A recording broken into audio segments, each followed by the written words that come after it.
ایک اصول یہ بھی یاد رکھو، بے ایمان کسے کہتے ہیں؟ ایک تو بیمانٹی کر رہے ہیں نا لڈو کھیلتے ہوئے، وہ ایک الگ چیز ہے، وہ بے ایمانی ہے جس کو ہم نے بچوں میں بیمانٹی بنا دیا تھا، وہ بیمانٹی اور چیز ہے۔ کہیں آپ کہیں کہ لڈو میں تم نے گوٹ ادھر سے یوں کر دیا، چھکا چوکا آیا ہوا تھا چھکا کر دیا اس کو، تو تم بے ایمانی کر رہے ہو، تو تمہارا ایمان نہیں ہے، آخرت میں قطعاً تمہاری بخشش نہیں ہوگی۔ ایسا فتویٰ نہ لگا دیں، بے ایمانی کو بیمانٹی کہتے ہیں ہم لوگ۔ اب آپ لوگ پتہ نہیں کیا کہتے تھے، ہم تو بیمانٹی کر رہے ہیں بھائی۔ تو یہ وہ بیمانٹی نہیں ہے، یہ جو جس بیمانٹی کی قرآن بات کر رہا ہے نا، یہ کیا مطلب؟ اللہ کے وجود کا انکار کیا جائے، یا اللہ کے ساتھ کسی کو شریک مانا جائے، یا اللہ کے کسی پیغمبر پر اعتراض کیا جائے، یا اللہ کا کوئی حکم جس کے بارے میں آپ کو 2 اور 2 4 کی طرح معلوم ہے کہ یہ واقعی اللہ کا حکم ہے، اس حکم پر اعتراض کیا جائے، کیونکہ یہ تمام چیزیں اصل میں اللہ کا انکار ہی اس سے لازم آ رہا ہے، انکار ہی لازم آ رہا ہے کہ گویا آپ اپنے آپ کو اللہ سے بڑا بنا رہے ہو۔ تو یہ ہے کفر۔ دوسری بات یہ کہ اسلام میں احکام کا مدار زبان پر رکھا ہے، زبان پر۔ آج لوگ چھوٹی چھوٹی باتوں پہ زبان سے کلمہ کفر نکال دیتے ہیں اور وہ سمجھتے ہیں کہ اس سے ہوگا کیا۔ ہمارے ہاں جو لبرل گھرانے میں پیدا ہونے والے بچے ہیں نا، ان کو ذرا سی ٹینشن ہو تو فوراً اللہ کو برا بلا معاذ اللہ کہنا شروع کر دیتے، میں ایسے اللہ کو مانتا ہی نہیں ہوں۔ ایک خاتون کے میاں نے کہیں دوسری شادی کی بات کی، ان کی وہ کہہ دی، میں اس خاتون نے فوراً کہہ دیا کہ میں ایسے اسلام کو ہی نہیں مانتی جو مرد کو اجازت دیتا ہے دوسری شادی۔ تو بھائی آپ کسی اور طرح سے لڑ لو اس سے، آپ اس کو نہیں کرنے دو، اس سے تھوڑی کفر ہے۔ تو عورت کی فطرت ہے، نہ کرنے دو اس کو، بولے بھائی مجھے بہت تکلیف ہوتی ہے، میں نہیں برداشت کر سکتی۔ وہ فرض تھوڑی ہے کرنا، اجازت دی ہے نا، اسلام نے گن پوائنٹ پہ تھوڑی کہا کہ لازمی کرو۔ وہ تو میں گن پوائنٹ لے کے بیٹھا ہوں، بندوقیں یہاں پہ ٹھا کرو، ٹھیک ہے نا، وہ تو میرا ہیڈیک ہے نا، وہ اسلام کا تھوڑی ہے۔ تو بھائی یہ کہہ لو کہ نہیں کرو مجھے تکلیف ہوتی ہے، جھوٹی موٹی کی بے ہوش ہو جاؤ، جھوٹی موٹی کی خودکشی کی دھمکیاں دے دو، ہاتھ پاؤں یوں کر لو اپنے تھوڑے سے، یوں عجیب سے کر لو، یہ ہوتا ہے سارے، یہ سب چل رہا ہوتا ہے مارکیٹ میں۔ کچھ بھی کر لو، اس سے آپ کافر نہیں ہوگی، کیونکہ عورت کو سوگن کی تکلیف ہونا نیچرل ہے، وہ نہیں چاہتی میرا میاں کسی اور کا ہو جائے، پھر اس میں خطرات بھی ہوتے ہیں، پتہ نہیں برابری کرے گا نہیں کرے گا، تو یہ رائٹ ہے۔ عورت صحابیات کو بھی تکلیف ہوتی تھی، حضرت ابراہیم علیہ السلام نے جب دوسری شادی کی ہے تو آپ کی زوجہ کو، پہلی زوجہ کتنی نیک تھی مگر ان کو بھی تکلیف ہوئی تھی، تو یہ تو نیچرل ہے۔ لیکن آپ اللہ پر آ جاؤ، اگر اللہ پہ اعتراضات شروع کر دو، اسلام پہ اعتراضات شروع کر دو، تو بھائی یہ اللہ سے آگے نکلنے کی کوشش ہو رہی ہے۔ پھر یہ کیا ہو رہا ہے؟ پھر اللہ نہیں بخش، دوسری تیسری شادی تو بہت دوسرا مسئلہ ہے۔ اللہ کہے گا تم نے مجھ پہ کیسے انگلی اٹھا دی ہے، مجھے کیسے غلط کہہ دیا۔ اور یہ آج کل بہت ہو رہا ہے، بات بات پہ کفر زبان سے نکال دیتے ہیں، غموں میں حوصلے چھوڑ دیتے ہیں۔ لوگ آ کے ملتے ہیں، یہ میرے ساتھ ٹینشن، یہ میرے ساتھ مسئلہ، یہ میرے ساتھ مسئلہ، پتہ نہیں اللہ کہاں ہے۔ ایک آدمی کے بچے کا انتقال ہوا، کہہ رہا یار اللہ کو میرا ہی بچہ مارنا تھا۔ بھائی تم کس کے مقابلے میں آ کے کھڑے ہو رہے ہو؟ خدا سے مقابلہ کر رہے ہو تم۔ تو یاد رکھو اللہ کی جو صفت ہے نا وہ ہے کبریائی، استغنا۔ اس سے لڑ کے، اسے برا بلا کہہ کے، اس کے خزانوں سے ایک تنکا بھی نہیں لیا جا سکتا۔ وہ آپ کے ان جذبات سے متاثر نہیں ہوتا۔ اگر آپ یہ سمجھو گے کہ میں یوں کروں گا، دیکھو باپ کے سامنے تڑیاں بعض دفعہ چل جاتی ہیں، باپ کے سامنے بعض دفعہ تڑیاں، میں ابا کو مانتا ہی نہیں جو مجھے جائیداد سے جو ہے نا آگ کر دیں اور مجھے گاڑی نہ لے کے دیں۔ ابا ہو سکتا ہے متاثر ہو کے بولیں بھائی چل یار یہ گاڑی تیرے نام کر دی میں نے، یہ پلاٹ تیرے نام کر دیا، میرا بیٹا تو مجھے ماننے سے انکار کر رہا ہے۔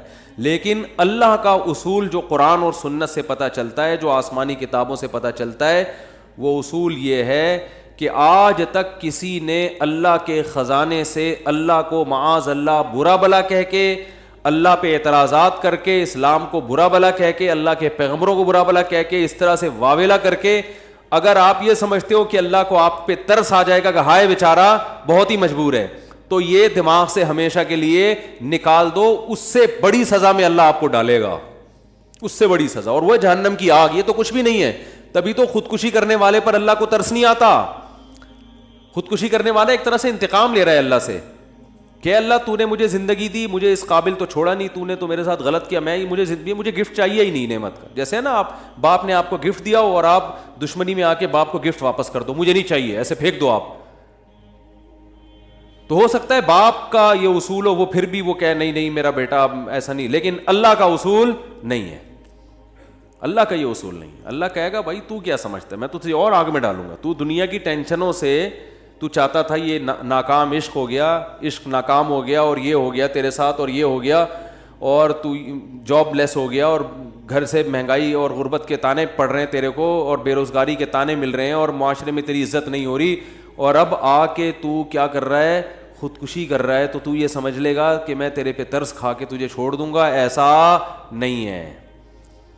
نبی صلی اللہ علیہ وسلم نے فرمایا جس نے خودکشی کی, جس طرح سے اپنے آپ کو ہلاک کیا ہے نا, تو قیامت تک برزخ کی زندگی میں اسی طرح سے اپنے آپ کو ہلاک کر کے مارتا رہے گا. اللہ کہے گا یہ زہر پی کے مرا تھا نا, زندگی دے گا اللہ برزخ میں, اور کہے گا یہ زہر کی بوتل پی دوبارہ, اور اسی طرح تیری آنتیں کٹیں گی. جس طرح اپنے آپ کو مارا ہوگا برزخ میں, قیامت تک اسی طرح اپنے آپ کو مارتا رہے گا وہ. یہ بہت بڑی غلط فہمی ہے کہ ہم واویلا کر کے اللہ کو اپنی طرف متوجہ کر سکتے ہیں, ہم زبردستی کر کے اللہ کو اپنی طرف مائل کر سکتے ہیں. ایسا بالکل بھی نہیں ہے. بعض لوگ غموں سے پریشان ہو کے گناہ کرنا شروع کر دیتے ہیں, سمجھتے ہیں کہ یار میرا تو حق بنتا ہے, میں تو سٹا لگاؤں گا, میں تو ٹینشن میں آیا ہوا ہوں, میں تو شراب پیوں گا, میرے ساتھ یہ ہو رہا ہے تو میرا تو بھائی آپ پیو گے تو یہ نہ سمجھو کہ اللہ آپ سے خوش ہو جائے گا کہ جی آپ کو ایک غم آیا تھا, اس غم میں آپ نے چونکہ شراب شروع کی ہے ٹینشن ختم کرنے کے لیے, تو اب اللہ کو ترس آئے گا, نہیں اس پہ شراب کیا ہو گئی ہے, معاف ہو گئی ہے, یہ بیچارہ اس کا کیا بنتا تھا, رائٹ بنتا تھا, اس کو تکلیفیں اتنی دی ہیں. ایسا نہیں ہوگا بھائی, اس خوش فہمی میں مبتلا مت ہونا. یہ اصول ہے, اللہ کا قانون ہے, یہ قرآن سے پتہ چلتا ہے, حدیث سے پتہ چلتا ہے. اللہ کو جھکنے والا بندہ پسند ہے. جو اللہ بنانا چاہتے ہیں نا اپنی مخلوق کو, وہ کیا بنانا چاہتے ہیں, میں تمہارے ساتھ اچھا سلوک کروں برا سلوک کروں, تم بندے ہو, بندے بن کے رہو, ٹھیک ہے نا, کیا رہو, تم نے بس دعا ہی مانگنی ہے, اللہ یہ سب میرے ساتھ جو ہو رہا ہے یہ ٹھیک کر دے, میں ٹھیک کروں نہ کروں, تم نے ساری عمر کیا کرنا ہے, بس یہی مانگنا ہے کہ اللہ ٹھیک کر دے, اللہ محتاج ہیں, اللہ یہ بھی ٹھیک ہو جائے, اللہ یہ بھی ٹھیک ہو جائے, اللہ بے روزگار ہوں روزگار دلا دے, میری مرضی روزگار دوں یا نہیں دوں, نہیں بھی دوں تم نے یہی کہنا ہے اللہ دلا دے. ساری زندگی اسی دعا میں گزارنی ہے تم نے, چاہے میں تمہاری دعا قبول کروں چاہے تمہاری دعا قبول نہ کروں, کیونکہ تم بندے ہو, میں خدا ہوں, خدا تم تھوڑی ہو, تمہاری تھوڑی چلے گی زمین پہ. بہت سے لوگ یہ فالٹ ہے, دعائیں نہیں قبول ہو رہی, تبھی تو وظیفوں کی طرف جاتے ہیں. اولاد نہیں ہو رہی, کوئی وظیفہ بتا دے, بھائی دعا مانگ لے اولاد, کہہ رہا دعا تو مانگ کے دیکھ لیا ہے, وہ تو ہو ہی نہیں رہی, تو کوئی ٹیکنیکل طریقہ ہو اولاد کا, سے کیسے ہو جائے گی بھائی, ٹیکنیکل طریقے تو نہیں ہے. یونس علیہ السلام جب مچھلی کے پیٹ میں تھے, کتنا بڑا غم لگا نا آپ کو. یونس علیہ السلام مچھلی کے پیٹ میں, تو اللہ سے آپ نے دعا مانگی, وظیفہ نہیں پڑھا ہے. وظیفے پڑھنا بھی جائز ہے اگر کوئی قرآن آیتیں ہیں تو کوئی گناہ نہیں ہے, لیکن جو اصل جو اسلام کی روح ہے وہ کیا ہے, دعا. تو یونس علیہ السلام نے مچھلی کے پیٹ میں دعا مانگی, لا الہ الا انت سبحانک. دیکھو حضرت یونس علیہ السلام, ہمارا جو مزاج ہے نا وہ کیا ہے, یونس علیہ السلام کئی سال اپنی قوم کو تبلیغ کرتے رہے ہیں, قوم باز بولو نہیں آئی. حضرت یونس کو یقین ہو گیا اس قوم پہ عذاب آنے والا ہے, تو آپ نے اللہ سے نہیں پوچھا, اس لیے کہ آپ کا خیال تھا بھئی یہ عذاب تو آئے گا, تو میں اللہ کے خوف سے اب بستی کو پہلے چھوڑ دیتا ہوں. میں آپ سے یہ اجتہادی خطا ہوئی, یہ اجتہادی خطا ہوئی کہ بھئی اللہ کی پرمیشن کے بغیر آپ نے قوم کو کیوں چھوڑا. حالانکہ اس اجتہادی غلطی کے پیچھے جو اس کی بیس تھی وہ بیس بہت اچھی تھی, وہ اللہ کا خوف اور اللہ کی خشیت, اللہ کے عذاب سے بھاگنا یہ تو حکم ہے نا. فنٹر بننے کی تھوڑی اجازت ہے کہ جہاں عذاب آ رہا ہے تو کھڑے رہو وہاں دیکھو, ایسا تھوڑی ہے. قوم لوط پر جب عذاب آیا تو جو اہل ایمان تھے ان کو حکم تھا پیچھے مڑ کے بھی نہیں دیکھنا ہے, اس عذاب کو دیکھنے کی بھی اجازت نہیں, ڈرو اس سے بھاگو.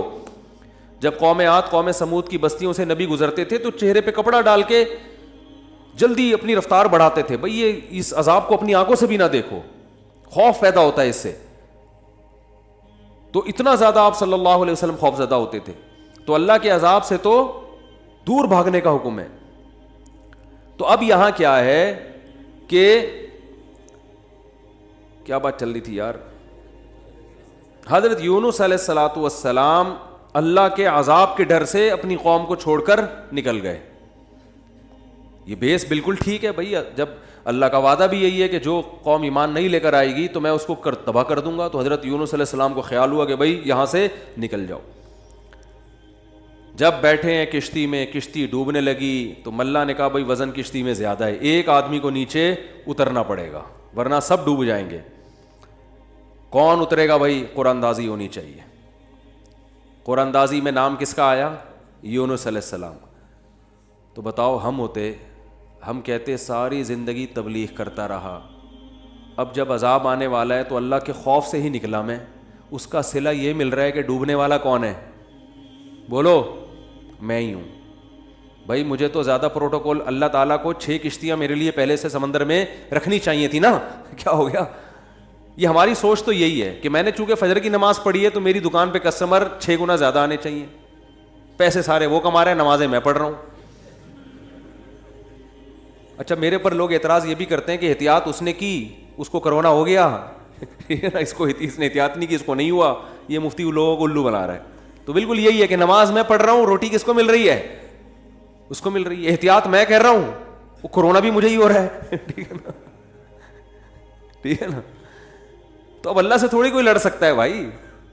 تو اللہ کی مرضی, جو اب احتیاط کے باوجود بھی کسی کو بیماری لگا دے, اور ایسے ہے گلے مل رہے ہیں اور روزانہ چھینک رہے ہیں ایک دوسرے کے منہ پہ, انہیں کچھ نہیں ہو رہا, وہ تو اب اللہ کی مرضی. اللہ سے تھوڑی کوئی لڑ سکتا ہے. لیکن ہم تو ظاہر کے مکلف ہیں نا, ہم تو اسباب کے مکلف ہیں, تو اس لیے حکم دیا جاتا ہے احتیاط کا. تو خیر, جب تک کرونا ختم نہیں ہوگا ہم بھی آپ کا پیچھا نہیں چھوڑیں گے, یہ ذہن میں رکھو آپ. تھوڑا تھوڑا جیسے 4 شادیاں آتی ہیں نا تڑکے میں, اس طرح یہ بھی آتا رہے گا تڑکے میں, کیونکہ لوگ نہیں کر رہے احتیاط تو کیا کریں. اچھا خیر, بات کہاں چل رہی تھی؟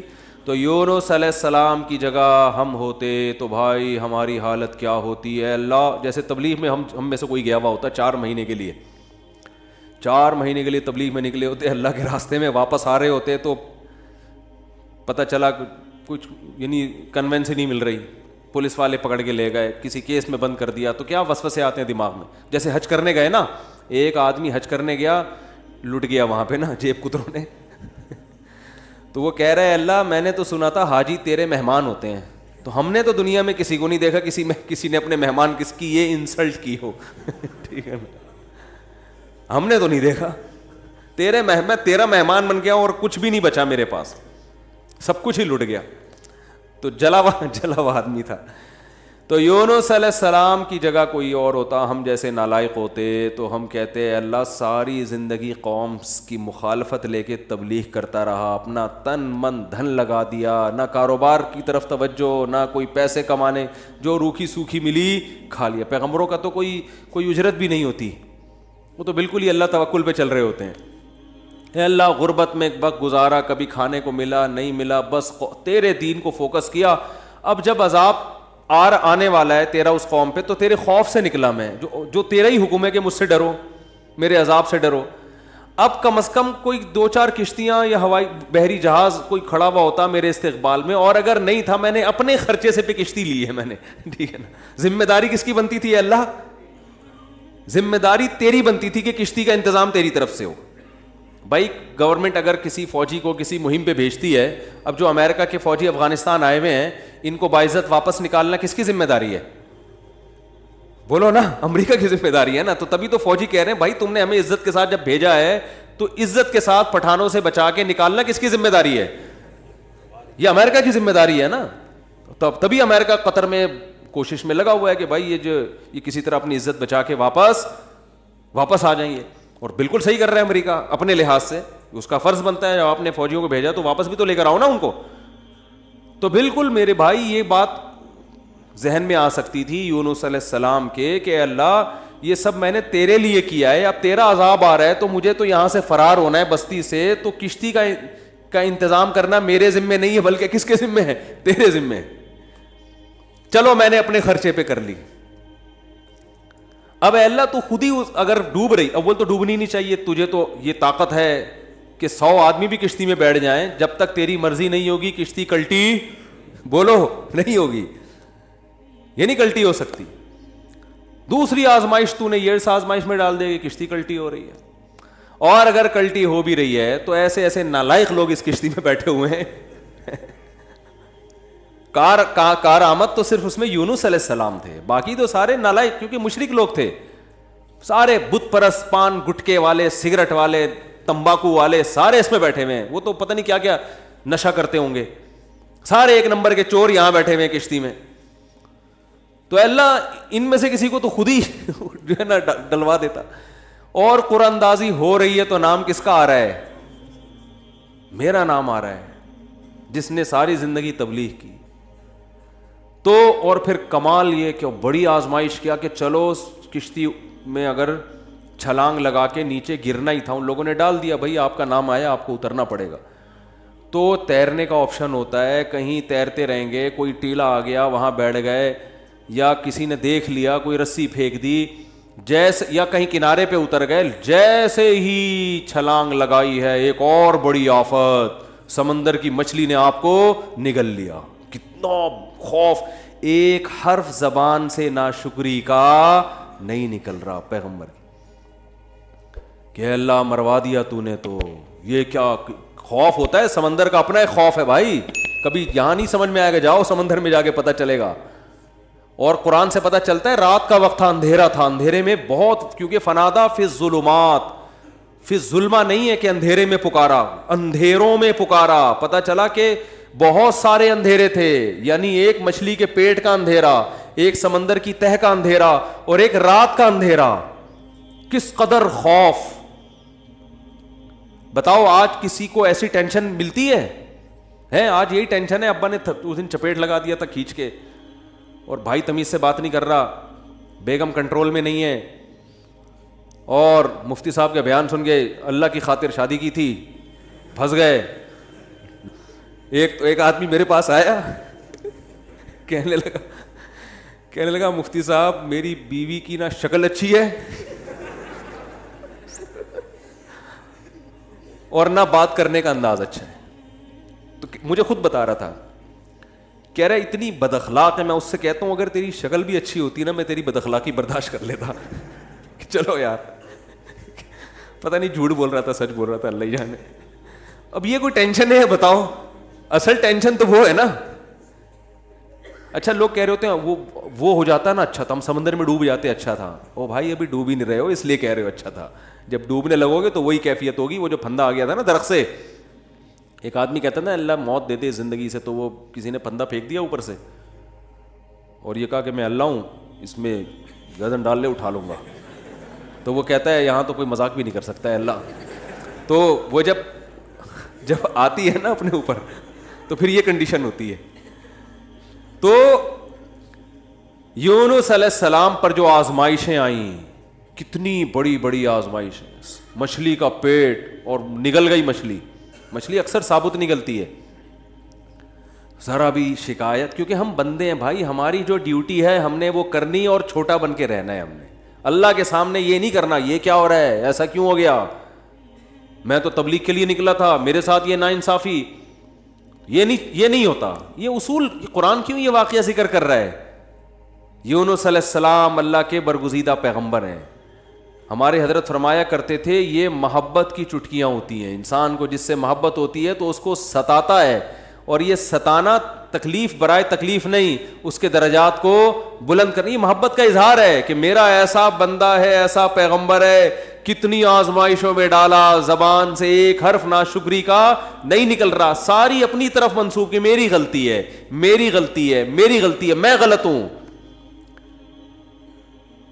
تو قرآن کے الفاظ دیکھو, جب مچھلی نے نگلا ہے اور سمندر کی تہ میں گئی اندھیروں در اندھیرے, تو یونس علیہ السلام نے فنادا فی الظلمات, اندھیروں میں کیا پکارا, لا الہ الا انتا, اے اللہ تیرے سوا کوئی غلامی کے لائق نہیں ہے, میں تیرا غلام ہوں. انی کنت من الظالمین, میں ہی غلط ہوں, تو غلط نہیں ہے, مجھ سے کوئی غلطی ہوئی ہے اور میں تجھ سے استغفار کرتا ہوں. ان کو احساس ہو گیا کہ میں جو بغیر پرمیشن کے آیا ہوں, شاید یہ اس لیے ہو رہا ہو میرے ساتھ, دیکھو اپنے آپ کو غلط ثابت کرنے کے لیے دلائل تراشے جا رہے ہیں. کوئی اللہ نے وہی تھوڑی کی تھی اس وقت کہ آپ غلط ہیں.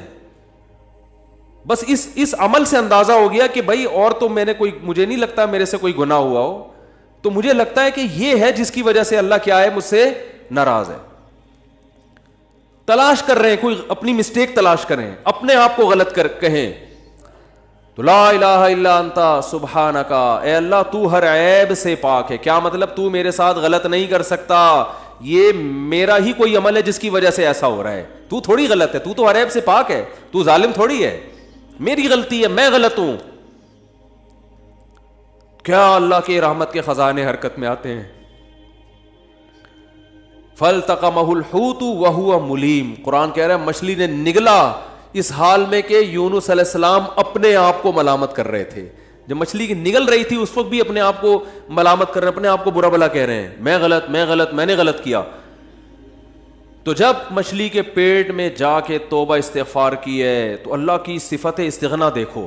اللہ فرماتے ہیں لولا انہ کان من المسبحین, اگر یونس اپنی غلطی کا اعتراف نہ کرتے للبث فی البطن الی یوم یبعث فی بطنہ الی یوم یبعثون, قیامت تک اسی کے پیٹ میں رہتے, وہ نہیں نکلتے. یہ اللہ کی صفت استغنا ہے کہ بھئی اللہ کو آپ ڈرا کے دھمکا کے یا اپنی غلطی کا اعتراف کیے بغیر اللہ پہ ڈال کے اللہ سے کچھ بھی منوا نہیں سکتے. اللہ کہتے ہیں ہمیشہ رہتے, لیکن اللہ کو پتا تھا نہیں ہے ایسا, وہ تو آزمایا. پیغمبر تو گناہ نہیں کر سکتے نا, تو یہ تو اللہ آزما رہے ہیں دنیا کو دکھانے کے لیے کہ میرے نیک بندے ایسے ہوتے ہیں. تو اللہ فرماتے ہیں کہ فَأَنبَذْنَاهُ بِالْعَرَاءِ, ہم نے ایک میدان میں ان کو, جب انہوں نے توبہ استغفار کی ہے تو اللہ نے مچھلی کو حکم دیا ان کو نگل دے باہر, اور وہ مچھلی نے آپ کو ساحل سمندر پہ ڈالا ہے. اب اللہ کی رحمت کے خزانے, سمندر کے ساحل پر کچھ بھی نہیں تھا. اللہ فرماتے ہیں وہاں اپنی قدرت سے ہم نے درخت پیدا کر دیا جو ان کو کیا دے گا, چھاؤں. اب معجزے ہو رہے ہیں کہ نہیں ہو رہے؟ بھئی اللہ آزمایا, اللہ نے کہا آزمائش میں پورا اترا یہ بندہ, میرے یہ نیک بندے آزمائش میں پورے اترے ہیں. اور اللہ نے اپنی قدرت سے درخت پیدا کر دیا اور حکم دیا جاؤ اپنی قوم کے پاس واپس جاؤ. قوم سے عذاب ٹل گیا. ہوا یہ تھا کہ جب یونس علیہ السلام کو یقین ہو گیا عذاب آ رہا ہے, تو یونس علیہ السلام جیسے ہی نکلے, وہ قوم تھی ہوشیار, اس کو اندازہ ہو گیا کہ بھائی یہ جب تک ہم میں تھے تو عذاب کا چانس نہیں تھا, یہ گئے ہیں تو اب واقعی آئے گا. تو عذاب دیکھے بغیر انہوں نے توبہ تائب شروع کر دی, تو اللہ نے وہ عذاب آنے والا ان سے کیا کر دیا, ٹال دیا. یہ ہے اللہ کی رحمت. اللہ کے غضب پہ کیا رہتی ہے, بولتے کیوں نہیں بھائی, غالب. تو یہ واقعہ بھی ثابت ہو گیا, رحمت ہمیشہ گراف اللہ کا اوپر ہے. ہاں عذاب دیکھ لیتے اور مذاق اڑاتے, جیسے قوم عاد نے مذاق اڑایا. فلما رأوه عارضا مستقبل اودیتہم, جب انہوں نے بادلوں کو اپنی طرف آتے ہوئے دیکھا, پیغمبر بتا رہے ہیں کہ یہ عذاب ہے, تو کہہ رہے ہیں ھذا عارض ممطرنا, کوئی عذاب نہیں ہے بھائی, بادل تو آتے ہیں برستے بھی ہیں, کوئی نارمل. وہ تو آخری دم تک ڈٹے ہوئے تھے. اب کیونکہ اللہ کی صفت غضب بھی ہے, رحمت غالب تو رہتی ہے, لیکن ایسا نہیں ہے کہ غضب ختم ہی ہو گیا ہے. پھر اللہ نے عذاب بھیجا اس قوم پہ. 7 دن 8 راتیں تیز ہوائیں چلی ہیں, 8 دن 7 راتیں, اور ایسا اٹھا کے اس قوم کو پٹخائے کہ اللہ فرماتے ہیں کأنہم اعجاز نخل خاویہ. 1 ہفتے کے بعد ایسا لگ رہا تھا کھجور کے تنے ہیں جو اوندھے پڑے ہوئے ہیں, بڑے بڑے قداور لوگ تھے وہ. اللہ نے تو اس لیے میرے بھائی جب کوئی غم آئے, پریشانی آئے, تو واویلا نہ مچایا کرو, رونے دھونے کی اجازت ہے. یہ بے صبری نہیں ہے, جب انسان کو غم ہوتا ہے روتا بھی ہے, ہائے ہوئے بھی کرتا ہے, لیکن اللہ کو برا بلا کہنا شروع کر دینا, میرے ساتھ اللہ یہ کر رہا, میرے ساتھ اللہ میں ہی میرا ہوں اللہ کو. آپ کا کام ہے غلامی, مانگتے رہنا ہے, مانگتے رہنا ہے, مانگتے رہنا ہے. اکثر ایک واقعہ علماء بتاتے ہیں, کتابوں میں لکھا ہوا ہے کہ ایک بزرگ حج کرنے جاتے تھے, حج کرنے کے بعد ندا آتی تھی قبول نہیں ہوا. کیا ندا آتی تھی؟ قبول نہیں ہوا. تو وہ دوبارہ چلے جاتے اگلے سال, جب حج کرتے پھر ندا آتی قبول نہیں ہوا, وہ پھر چلے جاتے. تو کسی نے کہا کہ آپ خود ہی بتاتے ہو کہ جب میں حج سے فارغ ہوتا ہوں آسمان سے ایک ندا آتی ہے کہ قبول نہیں ہوا, تو پھر کیوں جاتے ہو بار بار. تو انہوں نے کہا بھائی میرا کام ہے حج کرنا, اپنی کوتاہیوں کی اصلاح کرنا, قبول کرنا کس کا کام ہے؟ اللہ کا. اب اللہ سے تو لڑ تھوڑی سکتا ہوں, اور یہ بھی نہیں ہے کہ اب فنٹر نہیں بنو, اب تو ہم نہیں جائے گا بھائی, اب تھوڑی 2 دفعہ چلے گئے 3 دفعہ چلے گا، ہر دفعہ یہ آواز آ رہی ہے، اب تھوڑی ہمارے پاس اور بھی دنیا میں غم ہے بھائی، یہ حج ہی کرتے رہیں گے کیا؟ یہ ہوتا اصل میں لوگوں کا یہ رویہ ہو گیا ہے. دعا میں بہت ہو رہا ہے یہ، یار ہم نے دعا، مفتی صاحب 6 دفعہ دعا مانگ لی پھر بھی فائدہ نہیں ہو رہا. اب یہی تھوڑی کہ دعا مانگتے بول نہیں رہے ہوتے، مفتی صاحب سے ڈر رہے ہوتے ہیں تو بھائی اتنا اللہ سے ڈر لو. وہ بعض تو بول بھی دیتے ہیں. تو بھائی 6 دفعہ 10 دفعہ 100 دفعہ دعا مانگنے میں کیا جا رہا ہے یار؟ اللہ کے سامنے ہاتھ اٹھا کے مانگنے سے زیادہ بھی کوئی مزیدار عمل ہو سکتا ہے؟ نہیں قبول ہو رہی، اہل اللہ کہتے ہیں نہیں قبول ہو رہی نا، اس میں مانگنے میں اور زیادہ مزہ ہے. ٹھیک ہے نا، اس میں مانگنے میں یہ اللہ ایمان کا امتحان لے رہا ہے. تو ہم غیب پر ایمان کے دعوے دار ہیں، اللہ تو نہ قبول کر، ہم تو مانگتے رہیں گے. ہمیں مزہ اسی میں آتا ہے. حضرت عمر رضی اللہ تعالی عنہ کا قول ہے کہ مجھے اس سے غرض نہیں ہے کہ میری دعا قبول ہو رہی ہے کہ نہیں ہو رہی، یہ تو میرا کام ہی نہیں ہے کہ یہ اللہ کی ذمہ داری ہے، یہ ہماری ٹینشن. یہ تو میں حضرت عمر کے الفاظ اپنی زبان میں بتا رہا ہوں، یہ ہماری ٹینشن ہے ہی نہیں، یہ تو اللہ کا کام ہے نا، قبول کرنا تو اس کا کام ہے. فرمایا مجھے اس کی فکر ہوتی ہے کہ دعا مانگنے کی توفیق مل رہی ہے کہ نہیں مل رہی. ایسا نہ ہو مایوسی اتنی پیدا ہو جائے کہ دعا مانگنے ہی کی توفیق چھن جائے. یہ ڈینجرس ہے، یہ خطرناک ہے کہ اللہ نے آپ کو اپنے در سے محروم کر دیا، ہاتھ اٹھانے کی توفیق سلب کر لی. اور آج لوگوں میں یہ نظر آتا ہے دعا مانگنے کی توفیق نہیں مل رہی، کیونکہ ان کی پوری نظر اسباب پہ ہوتی ہے، اللہ پہ نظر ختم. یہ بہت خطرناک ہے.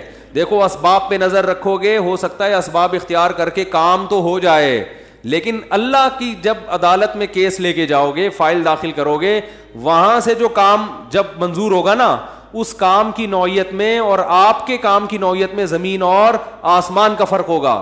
جب اللہ کے سامنے کیس لے گئے، کام خراب بھی ہوگا تو بنے گا، اور جب اسباب پہ نظر رکھو گے بنے گا بھی تو ہو سکتا ہے اس میں خیر نہ ہو، یہ کوئی الٹا کام ہو رہا ہو. جس کام سے آپ نے اللہ کو نکال دیا اب اس میں خیر کی توقع نہ رکھیں. آپ بیمار ہوئے، صرف دواؤں پر اکتفا کیا ہوا ہے آپ نے، اللہ سے دعائیں نہیں مانگتے اور ضرورت بھی محسوس نہیں کرتے کہ چھوڑو یار، جب میں آگمنٹن کھا رہا ہوں، جب میں یہ سیرپ پی رہا ہوں تو گورے بھی تو ٹھیک ہوتے ہیں نا بغیر دعا کے. کیا خیال ہے بھائی؟ وہ ٹھیک ہوتے ہیں تو مجھے دعا مانگنے کی کیا ضرورت ہے؟ تو عین ممکن ہے آپ ٹھیک ہو جاؤ، دوا اثر کرتی ہے، اللہ نے دنیا کو اسباب سے جوڑ دیا، لیکن یہ ٹھیک ہونا بھی آپ کے لیے نقصان کا ذریعہ بن سکتا ہے. اور آپ دعا مانگو دوا کے ساتھ، ہو سکتا ہے آپ ٹھیک نہ ہو، لیکن پھر ٹھیک نہ ہو کے بھی اس میں اللہ کیا ڈال دے گا؟ بولو نا، خیر ڈالے گا. اللہ اس میں خیر ڈالے گا.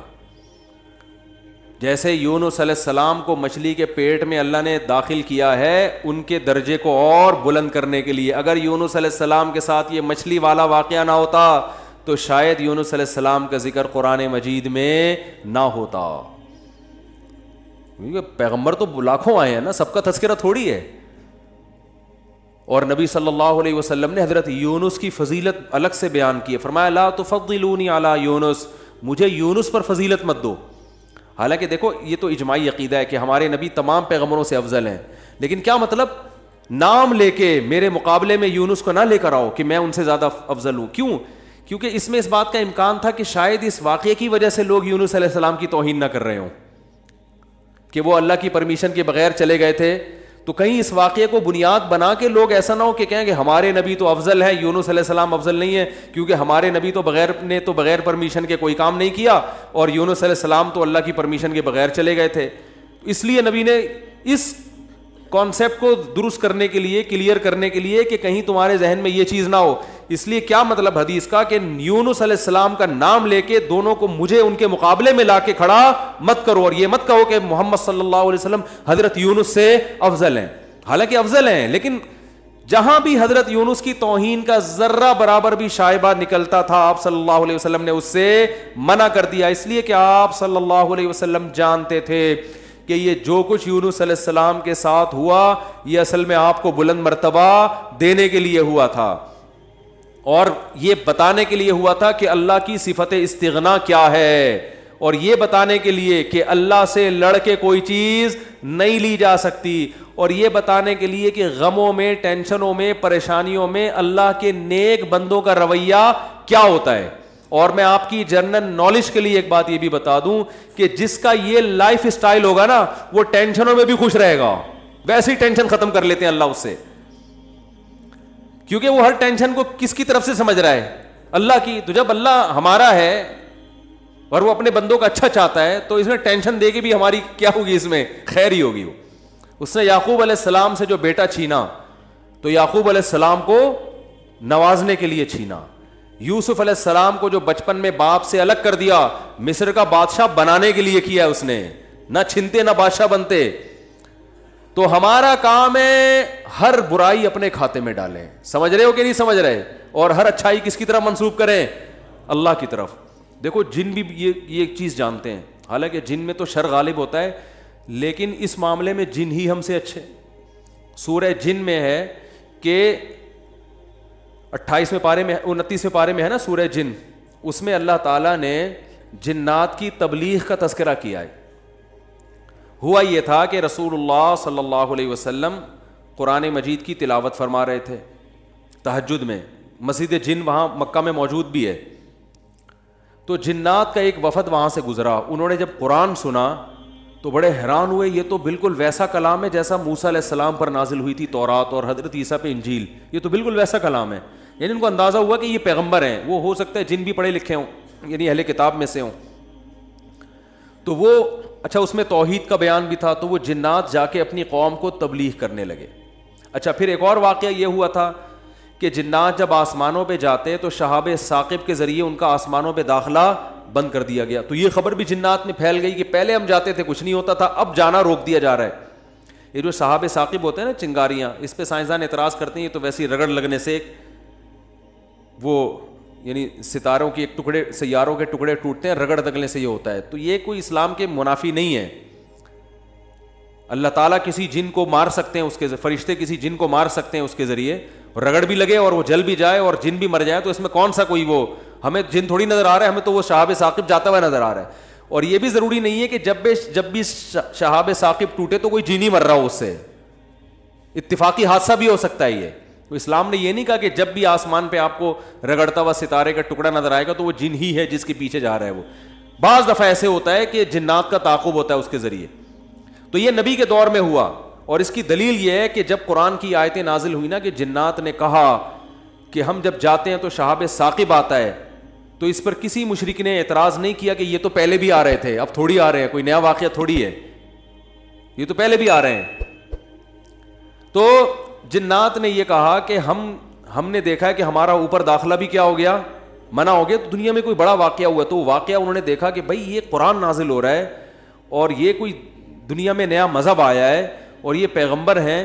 تو انہوں نے جا کے اپنی قوم کو تبلیغ کی, جس کا سورہ جن میں تذکرہ ہے.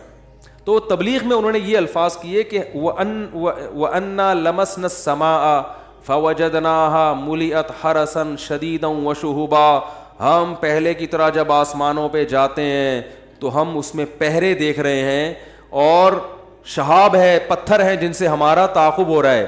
تو یہ کچھ کام ہوا ہے. آگے کیا کہتے ہیں, اِنَّا لَا نَدْرِي, ہمیں نہیں پتا, یہ جو دنیا میں عجیب سا کام ہوا ہے نا, لا ندری, ہمیں معلوم نہیں ہے, اشر ارید بمن فی الارض, کہ جو لوگ زمین میں رہتے ہیں ان کے ساتھ برائی یعنی شر کا ارادہ کیا گیا ہے, ام اراد بہم ربہم رشدا, یا اہل زمین کے جو رب ہیں اس رب نے ان کے ساتھ خیر کا ارادہ کیا ہے.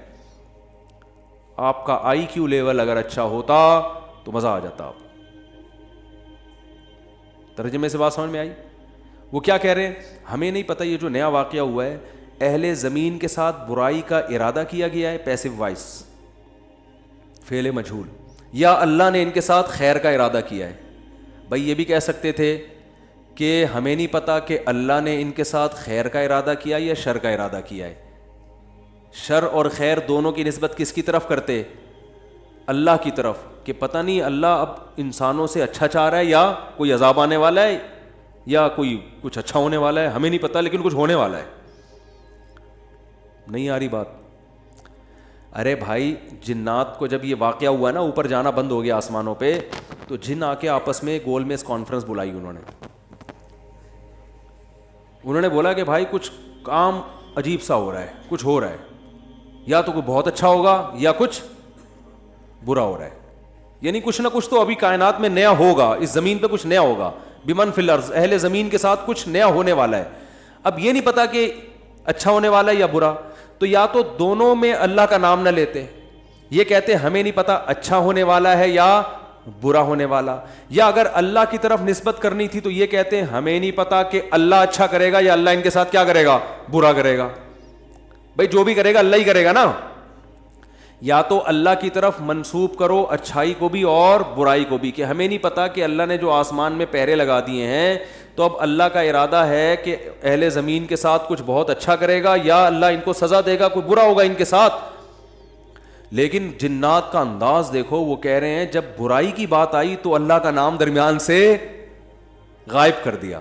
اشر اریدا, اریدا جو میرے تفسیر کے لیکچر سن رہے ہیں نا اسپیچز چینل پہ, ان کو پتا ہے اریدا اکریما کی طرح ہے, پیسو وائس, ارادہ کیا گیا ہے. کس نے کیا یہ نہیں بتا رہے, کیا تو اللہ نہیں ہے. برائی کا ارادہ کیا گیا ہے زمین والوں کے ساتھ یا اللہ نے اچھائی کا ارادہ کیا ہے.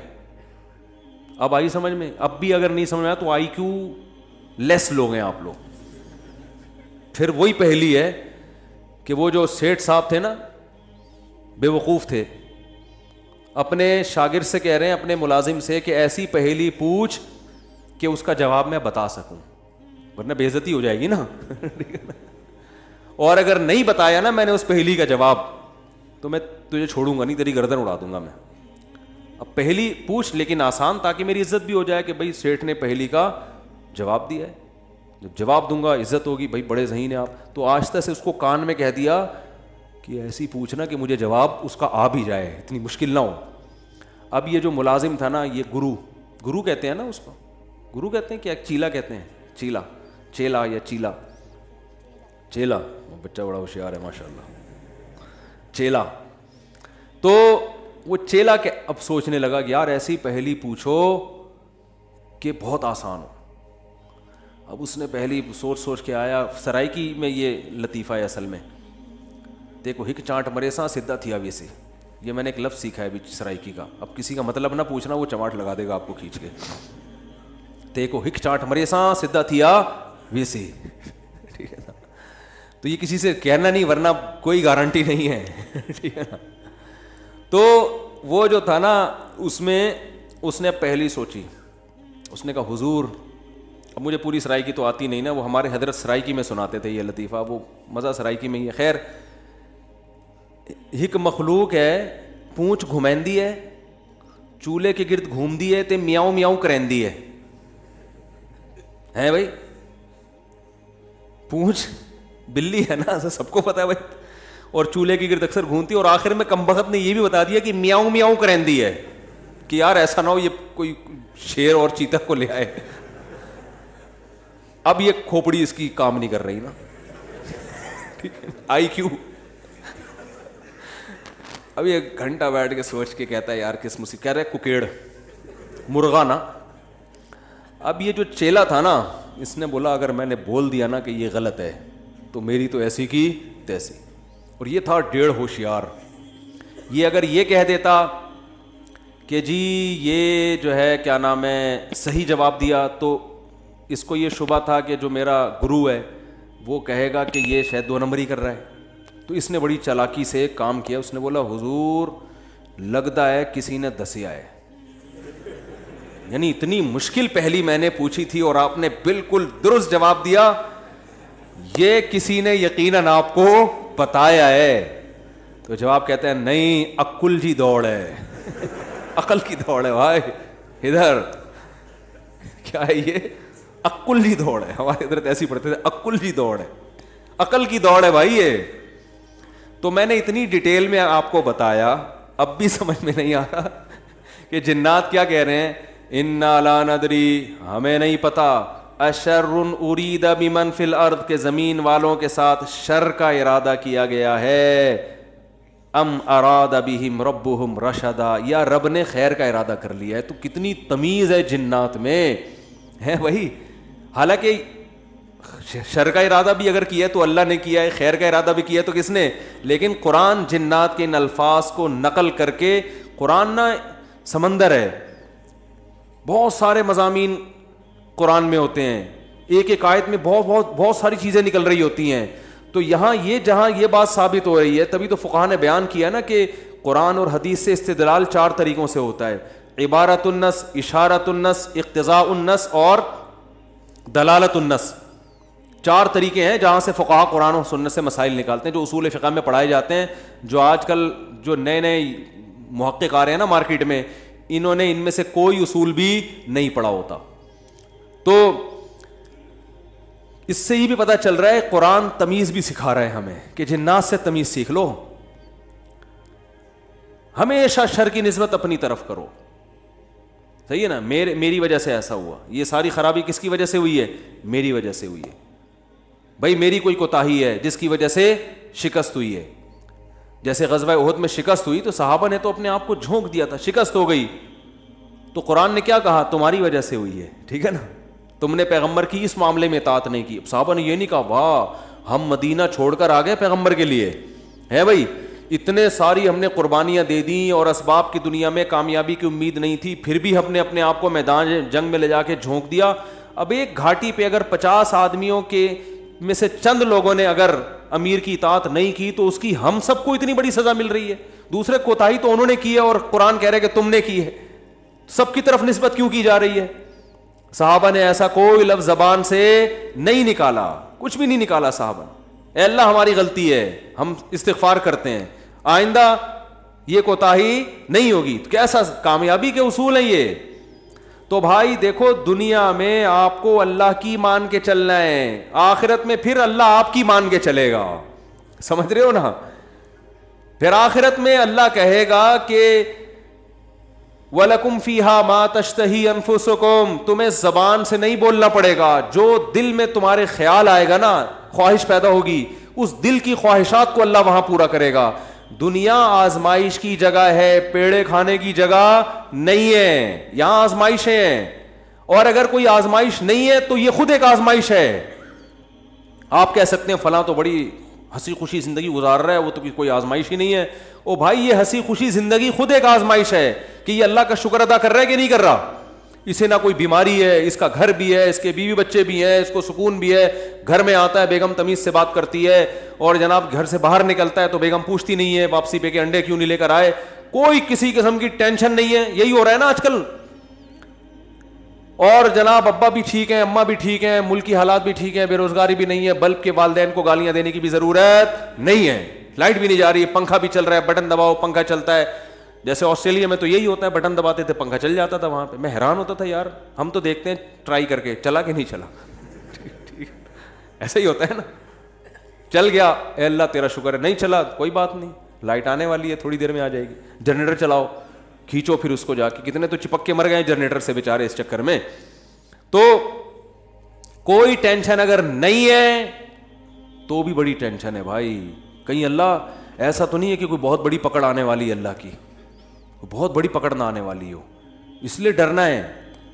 تبھی کہتے ہیں نا الایمان بین الخوف والرجاء, خوف اور امید کے درمیان ہے ایمان. اللہ کی نعمتوں پہ خوش بھی ہونا ہے لیکن خوف کے ساتھ, اترانا نہیں ہے, خوف کے ساتھ. یار اللہ نے مجھے گاڑی بھی دے دی, گھر بھی دے دیا, بیوی بچے بھی دے دیے, روزگار بھی اچھا ہے, صحت بھی اچھی ہے, سب کچھ ہی مجھے مل گیا, تو کہیں یہ استدراج نہ ہو, اللہ کی طرف سے ڈھیل نہ ہو, کیونکہ فرعون کو بھی سب کچھ مل گیا تھا. صحابہ میں تو ایسا بھی ہوتا تھا جب ان کے سامنے اچھے مرغن کھانے آتے رونا شروع کر دیتے. کہیں ایسا تو نہیں ہے کہ ہم نے نبی کا جو ساتھ دیا تو اللہ تعالیٰ نے ہمیں ہمارے اعمال کا بدلہ کہیں دنیا میں ہی تو نہیں دے دیا, ایسا تو نہیں آخرت میں نہیں ملے گا, اس سے ڈر جاتے تھے وہ. اور آج ہماری حال دیکھو, ہماری حالت دیکھو, خوشی ملتی ہے تو اترانے لگتے ہیں, دوسروں کو نیچا دکھانے لگتے ہیں, اور ایسے سمجھتے ہیں ہم سے بڑا فنٹر دنیا میں کوئی ہے ہی نہیں, اور اعمال سے پیچھے ہٹ جاتے ہیں. خوشی ملی ہے نا تو اعمال سے کیا ہو جاتے ہیں پیچھے, اور غم ہوتا ہے تو واویلا کرنا شروع کر دیتے ہیں. جیسے قرآن نے کہا ان الانسان خلق ہلوعا اذا مسہ الشر جزوعا واذا مسہ الخیر منوعا, کہ انسان کو جب شر پہنچتا ہے جزوعا, جزا فضا شروع کر دیتا ہے, واویلا, ہائے میرے رب نے یہ کر دیا, ہائے میرے اللہ نے یہ کر دیا میرے ساتھ, میں ہی ملا تھا اب ٹینشن دینے کے لیے, اور جب خوشیاں ملتی ہیں منوعا، اللہ فرماتے ہیں کنجوس بن جاتا ہے، میرا مال میں خرچ نہیں کروں گا، میں غریبوں کا خیال نہیں کروں گا، میرا پیسہ ہے، میری محنت ہے. تو کہیں الا المصلین فرمایا کچھ لوگ ہیں جو معتدل ہوتے ہیں کہ جب غم پہنچتا ہے تو صبر کرتے ہیں، خوشی پہنچتی ہے تو اللہ کی اطاعت میں اور زیادہ بڑھ جاتے ہیں. اور وہ کون لوگ ہیں؟ الا المصلین الذین هم علی صلاتهم دائمون، وہ نمازی جو اپنی نمازوں کی حفاظت کرتے ہیں. اور والذین هم من عذاب ربهم مشفقون، آخرت کا سوچ سوچ کے ڈرتے رہتے ہیں. لفروجہم حافظون، اپنی شرمگاہوں کی حفاظت کرتے ہیں. الا علی ازواجہم او ما ملکت ایمانہم، سوائے اپنی بیویوں کے کسی اور کے پاس نہیں جاتے. لاماناتہم وعہدہم راعون، اپنے ایگریمنٹ کے پابند ہوتے ہیں، کسی کو زبان دے کے پیچھے نہیں ہٹتے معاہدوں کے. تو اللہ نے جو خوف دن کے دل میں نا ان کی یہ صفات بیان کی ہیں، فرمایا یہ نارمل لوگ ہوتے ہیں. یہ کیا ہوتے ہیں؟ نارمل.